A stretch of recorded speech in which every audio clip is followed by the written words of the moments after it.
Hello and welcome. I'm glad you're here.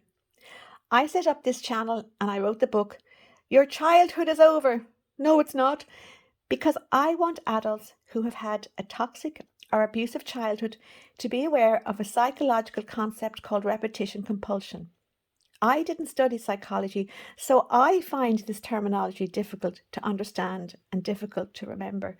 And it is the same with many people I have spoken to. Therefore, if we can't understand it and remember it, we probably won't know if it is an issue in our lives or not.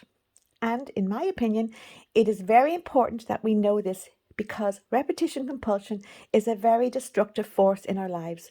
One we need to be made aware of so we can stop it from continually harming us. Since many people find repetition compulsion difficult to understand and difficult to remember, in my videos and book, I have tried to simplify the concept so it is easier to understand, and I have offered an understandable and easily repeatable 3-step strategy to heal from this toxic force. I let my 3 dogs, who I call the 3 wise tales, take on the important role of telling you the 3 ways to heal. I'll just divert for a second and I'll tell you how I came up with the title for the channel and the book, because it's a bit of a different title. One time, it was back in my 30s, my late 30s, I was talking to a professional about something that had upset me really badly in my childhood. It was a tough incident. And as I was telling them what I was feeling and thinking and all that, they sat back in their seat, totally fed up, and they shouted at me, your childhood is over, move on. Look, I can't tell you how I was just so shocked. I froze. I didn't challenge them. I remember one thing though, I left feeling so ashamed that I could just not forget my childhood and move on. It was years later when I learned about the psychological concept called repetition compulsion that I realized my childhood wasn't over. Why would I say this? Because I was still carrying every single day in my adult life my childhood, my abusive childhood. I was under the control of what I call the 6 bad messages, and I was under the control of repetition compulsion. And it was then I realized what I should have shouted back at this professional when they shouted at me, your childhood is over. I should have shouted back, no, it's not. And that's where the title of my book and videos come from. Now, I'm going to talk about repetition compulsion and the 6 bad messages and a technique I developed to stop them harming us. To do this, we first need to look at how abusive childhoods shape the subconscious. I think this happens in 2 ways.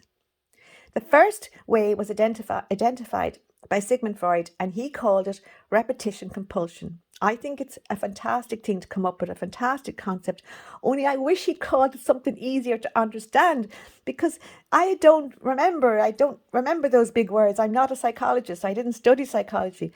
And I think a lot of people are the same. And therefore, we don't talk about it because the words are too difficult. Therefore, we don't get to hear about it. Anyway, what repetition compulsion, what is this? It's, if you think about it, children learn what they live. And that's really important. I can say that sentence so quickly, but that is the kernel of the whole concept. Children learn what they live. If a child grows up in a toxic or abusive environment, this will become their normal. It's what they're used to. It's what they are familiar with. And as we grow up, we are programmed, are compelled to gravitate towards what feels familiar and normal for us, even if it is harmful. So, a child who grows up in a toxic or abusive environment will naturally gravitate towards these types of situations in their adult lives. They are compelled to repeat what they learnt as children, even if it is harmful to them, and this is called repetition compulsion. The second way an abusive childhood shapes the subconscious arises from how children are biologically wired to depend on their caregivers. Because of this, a child cannot afford to believe that their parent or caregiver is unsafe, wrong, or even abusive. That truth would be overwhelming and terrifying. Instead, the child internalizes the abuse. Rather than thinking something is wrong with my parent, the child subconsciously concludes something must be wrong with me. This is not a conscious decision, it's a survival response. Over time, repeated experiences of criticism, neglect, emotional manipulation, unpredictability, or outright abuse, they become absorbed into the child's subconscious and they crystallize into core beliefs about who they are and how the world works. These beliefs do not disappear just because we become adults. They continue to operate silently in adult life, shaping relationships, choices, emotions, and behavior. After years of observation, reflection, and my own experiences, I noticed that adults who grew up in abusive or emotionally unsafe homes were not carrying random negative beliefs. Instead, I felt that their inner dialogue consistently fell into six distinct themes. These themes appeared again and again, regardless of background, gender, or life circumstances. I came to understand these 6 themes as the 6 bad messages. The subconscious messages that children take from abusive or toxic childhoods and carry forward into adulthood. The child does not think up these messages. They absorb them into the parts of their mind called the subconscious. The child is not aware of their subconscious mind, so they are not aware that they are absorbing these messages. These messages are not learned intellectually, they are learned emotionally and relationally. So, I think the 6 bad messages can be summed up as follows. Number 1, you are not enough. Number 2, you are responsible for me and others. Number 3, don't trust your feelings or your instincts. Number 4, you are bad, you are wrong. Number 5, you are alone, nobody loves you. And lastly, number 6, you must be perfect or nobody will love you. Each message reflects a child's attempt to make sense of an environment where their needs were unmet, their feelings were dismissed, or their safety was compromised. What is important to understand is this. These messages are not true, but they feel true. Because they were formed in childhood, they sit in the subconscious mind, not the rational or conscious mind. As we become adults, these 6 bad messages quietly influence the partners we are drawn to, how we behave in relationships, what we tolerate, how we speak to ourselves, and the situations we repeatedly find ourselves in. This is why people from abusive childhoods often say things like, I don't know why I keep ending up in the same painful situations. In my opinion, repetition compulsion and what I call the 6 bad messages, they go hand in hand. They both feed into each other. They both sustain each other. Why do I think this? The 6 bad messages lead the charge in keeping us stuck under the control of repetition compulsion because they leave us with absolutely no self-confidence. If you think about those messages, you look at those, if you feed those messages to yourself, you will have no self-confidence. And if we have no self-confidence, we will not be able to stand up for ourselves. So we are easily exploited by toxic and abusive people. So if we combine the fact that we are programmed to gravitate to what is our normal, this is the repetition compulsion bit, and we have no self-confidence, this is the bad message bit, it is not surprising then that children from a toxic or abusive environment will end up in the same toxic or abusive situations in their adult lives. Once I understood how repetition compulsion and the 6 bad messages sabotage our chances of finding love and acceptance in adult lives, the next question for me became, well, how do we stop this happening? How do we stop these forces harming us? In my opinion, The first step to stop the control of repetition compulsion and the 6 bad messages is awareness. Yes, awareness. And that's what you're here today. You're becoming aware of it. So you're now in the first step to healing. Well done. Thank you. And I'm here too, and I'm learning too.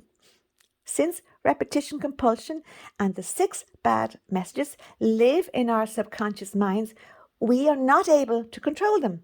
But once we learn about them, once we become aware about them, as you are doing now, we bring them into our conscious minds and we can control what is in our conscious minds. But insight and awareness alone, they're not enough. We need a bit more. The subconscious does not entirely respond to logic, so we need another buttress or two against these harmful subconscious influences. And this leads me to the second way to heal from repetition compulsion and the 6 bad messages. It involves learning to listen and to trust our feelings and our instincts. Childhood trauma teaches us not to trust internal signals. We are taught not to ever express how we feel, and we are taught not to trust what we think. In this way, we never get to learn how important our feelings and instincts are. Our feelings and instincts protect us from danger. So, if we have silenced them, we are likely to walk straight into toxic and abusive situations. It's all interconnected, isn't it? The bad messages keep us stuck in repetition compulsion, and so does silencing our feelings and our instincts. So we must start to trust our feelings and we must start to listen to our instincts so we can learn to sense danger. Danger being toxic and abusive situations. Lastly, to fully block the control of repetition compulsion and the 6 bad messages, we need to interrupt and replace the 6 bad messages. This, in my opinion, is the third way to heal from the control of repetition compulsion and the 6 bad messages. If we interrupt, then replace the 6 bad messages that are feeding us destructive lies about ourselves, we then stop offering ourselves up into the cycle of repetition compulsion because we will have developed self-confidence and therefore we are less likely to let anyone treat us badly, which means we are far less likely to tolerate or remain in toxic and abusive situations. I named this simple but practical strategy called nip and flip. Nip and flip has 2 steps. Nip, the moment you notice a bad message speaking, for example, you're not good enough, this is your fault, you'll be abandoned, you consciously interrupt it, you nip it in the bud and you don't give it airtime. You don't argue with it, but you name it by saying to yourself, this is a bad message from my childhood, I will not entertain this, I will not listen to it. That moment of awareness breaks the automatic loop. After interrupting this bad message, we then flip it. And we do this by replacing the bad message with a grounded, compassionate truth. One that speaks to the adult you are now, not the child you once were. For example, I am not enough becomes I am enough as I am. The other message, I am responsible for everyone around me, becomes I am just responsible for myself. I'm not responsible for other adults. The other ones say, I have to be perfect or nobody will love me, becomes I don't have to be perfect. I'm just fantastic as I am. And I know you're going to say, oh, for God's sake, Annette, that's so obvious. But it's not obvious. And I'll tell you why it's not obvious. Because those bad messages that we feed to ourselves, they come from our subconscious mind. We don't even know they're talking to us, but we listen to them and we believe them. So we have to be aware that there are things called bad messages that feed us bad things about ourselves, and they're a pack of lies. So we literally have to stop them as they come into our minds, and we have to flip them. We nip them and we flip them. Over time, this repeated interruption and replacement, it begins to retrain the mind. I know nip and flip works because I've been doing it for a few years. And it works because it targets the subconscious. It acknowledges the origin of the message, it replaces shame with understanding, and it restores agency to the adult self. It's not about positive thinking. It's got nothing to do with that. It's deeper, much deeper than that. It is about undoing childhood conditioning with awareness and compassion. And a final word. The 3 ways to heal from repetition compulsion and the 6 bad message were developed by me to make a complex psychological process understandable, recognizable, and usable in everyday life. I hope they give people a language for experiences they have often felt but have never been able to name or understand. I want you to know that healing is totally possible when we finally become aware that we are under the control of repetition compulsion and the 6 bad messages. And we also know and understand how to break free from this control. I can tell you that since I broke free from the control of these 2 forces, my life is so much better. I genuinely mean that. I do not get myself into toxic situations. I do not get myself into abusive situations.